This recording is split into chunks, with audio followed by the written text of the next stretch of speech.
दोस्तों, अल्लाह ताला की ये कायनात इतनी वसी व अरीज है कि ता हद निगाह फैली हुई है। हम इस बात का अंदाजा इस तरह भी लगा सकते हैं कि अगर कोई साइंसदान खला में जाने के लिए कोई स्पेस क्राफ्ट बनाए जो 3 लाख किलोमीटर फी सेकंड की रफ्तार से सफर करे, तो तब भी हमें अपनी ही गैलेक्सी से बाहर निकलने के लिए 1 लाख साल तक का वक्त दरकार होगा। मगरबी तहजीब का ये अकीदा है कि एक जिस्म बैक वक्त टाइम ट्रैवलिंग की तरह बहुत से मकामात पर मौजूद हो सकता है। साइंस भी आजकल जोशो खरोश से इस कॉन्सेप्ट पर रिसर्च कर रही है। साइंसदान और स्पेस एजेंसीज लाखों करोड़ों अरबों खरबों लाइट ईयर दूर खला में नित नई दरियाफ्तें कर रहे हैं। जदीद तरीन स्पेस क्राफ्ट होने के बावजूद हम वहां नहीं पहुंच सकते। साइंस का ये मानना है कि अगर वक्त और स्पेस आपस में मिल जाएं तो वक्त ठहर जाता है।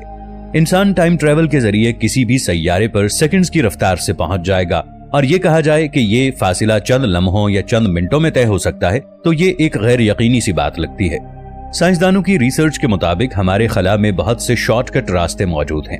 इन मुख्तसर तरीन रास्तों की मदद से लाखों खरबों लाइट ईयर का फासिला चंद सेकंड में तय हो जाता है, और साइंसदान इन रास्तों को वर्म होल का नाम देते हैं। नाजरीन, इन रास्तों को अगर खोलना हो तो इसके लिए हमें ग्रेविटेशनल फोर्स की जरूरत दरकार होगी। अगर इस्लामी रूह से देखा जाए तो इन वर्म होल्स को रूहानियत की तारीख में एक सूफी बुजुर्ग ने खोला, और उन्होंने सैकड़ों लाइट ईयर दूरी का फासिला कुछ ही सेकंड में तय किया और किसी दूसरे सैयारे में जा पहुंचे, और ऐसा रूहानी इल्म से मुमकिन हुआ था जो कि उनके पास था। इन सूफी बुजुर्ग का नाम शेख अकबर इब्नुल अरबी था।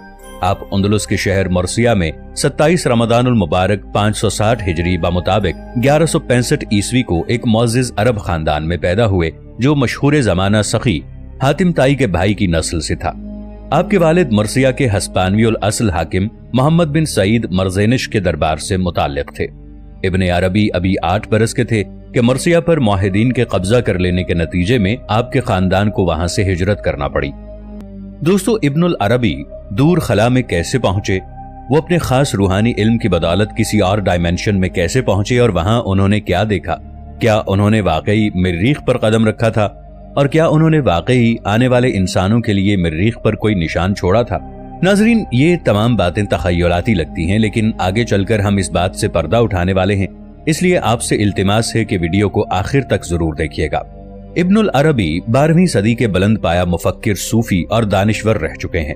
आपने अपनी हयात में 500 से ज्यादा कुतुब तसनीफ की। इनमें से बहुत सी तसानीफ में आपने तसव्वुफ और कुरान के पेचीदा राजों से पर्दा उठाया, और ऐसे राजों को नुमायां किया है कि इनकी तसानीफ पढ़ने वाला इंसान हैरान और परेशान रह जाता है। इब्नुल अरबी सूफी इज्म की इंतहा को पहुंच चुके थे। उनके सीने में कायनात के कई गहरे राज दफन थे। जब अल्लाह का कोई वली अपने ईमान की तकमील को पहुंच जाता है तो वो फिर ऐसे ऐसे काम सरंजाम देता है जो किसी आम इंसान के लिए बस तखय्युल की दुनिया होती है। इब्नुल अरबी के कहने के मुताबिक वो रूहानियत के जरिए ऐसी दुनियाओं तक पहुंचे हैं जो हमारी जमीनी दुनिया जैसी ही थी। रूहानियत की दुनिया में एक मकाम ऐसा था जहां हर तरफ खुशबू ही खुशबू थी। वहां पर चलने फिरने वाली मखलूकात की रफ्तार इस कदर तेज थी कि एक आम इंसानी आंख उसे देख नहीं सकती थी। दोस्तों, ये तमाम बातें इब्नुल अरबी की तसनीफ अल फतुहातुल मलकिया में आज से 850 साल पहले लिखी हुई मिल जाएंगी। इब्ने अरबी ने टाइम डिफरेंस के इस तसव्वुर को आइंस्टाइन की थ्योरी ऑफ रिलेटिविटी के तसव्वुर से 750 साल पहले पेश किया था। इब्नुल अरबी ने दूसरी दुनिया में जो मखलूक देखी वो हम आम इंसानों जैसी बिल्कुल नहीं थी। जदीद दौर में इस मखलूक को एलियन कहा जाता है। इब्नुल अरबी को सबसे खूबसूरत सैयारा वो लगा जो जाफरान से बना हुआ था। वहां सोना, हीरे और जवाहिरात कसरत से जा बजा पड़े थे, और इस कदर कीमती धातें थी जिनको पहले कभी किसी ने नहीं देखा था। वहां के लोगों का रंग दूध की तरह सफेद था। वहां की जमीन नूर की तरह चमकती थी। वहां हर तरफ मेवे और फलों की कसरत थी।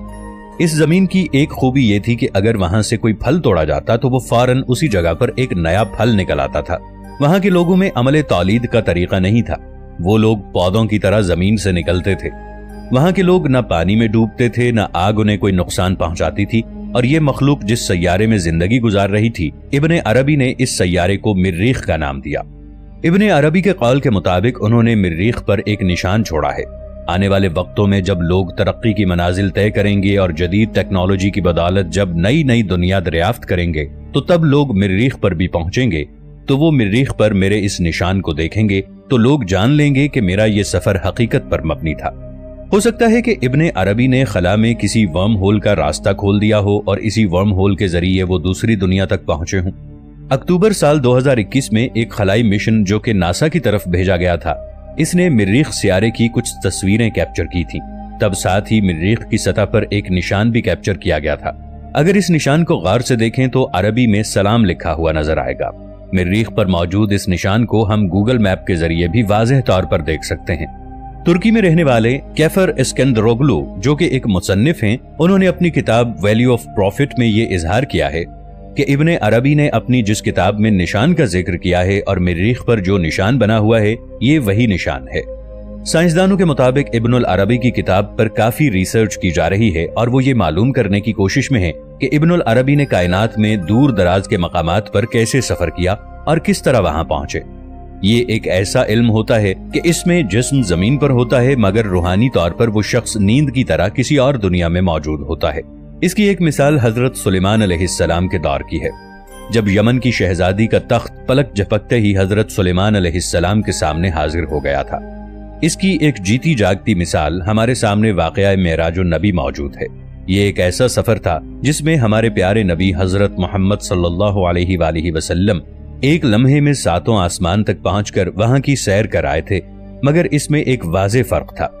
انبیاء کرام میں حضرت محمد صلی اللہ علیہ وآلہ وسلم نے جسمانی طور پر یہ سفر یعنی معراج کا سفر کیا تھا، جبکہ صوفیاء کرام روحانی طور پر ایسا سفر کرتے ہیں۔ اسی طرح اصحاب کہف کی بھی مثال ملتی ہے، جو ایک غار میں 309 سال تک سوتے رہے اور جب وہ جاگے تو انہیں ایسا لگا جیسے وہ کچھ سیکنڈ کے لیے سوئے تھے۔ ابن العربی کے قول کے مطابق اگر ایک انسان اللہ تعالیٰ پر کامل یقین رکھے اور اس کے ساتھ کسی کو شریک نہ ٹھہرائے تو وہ روحانیت کے علم سے بہراور ہو سکتا ہے اور پھر وہ روحانی طور پر خلا میں کہیں بھی سفر کر سکتا ہے، تو چاہے وہ مریخ میں بھی سفر کرے۔ مریخ دراصل پرانے وقتوں سے ہی سرخ سیارے کے نام سے مشہور ہے کیونکہ اس کی سطح سرخی یا زعفرانی رنگ کی ہے۔ ابن العربی نے اس دنیا کے متعلق بھی لکھا تھا۔ امریکہ اور بہت سی یورپین کنٹریز مریخ میں اپنے بہت سے مشن بھیج چکی ہیں۔ 2012 میں امریکہ کے ایک ایسٹروناٹ جان برینڈنبرگ نے ایک نظریہ پیش کیا تھا کہ بہت سال پہلے مریخ پر کوئی خلائی مخلوق آباد تھی اور وہ مخلوق کسی ایٹمی جنگ سے نبرد آزما ہوئی تھی اور وہ لوگ ہلاک ہو گئے۔ اس طرح مریخ پر زندگی کا خاتمہ ہو گیا۔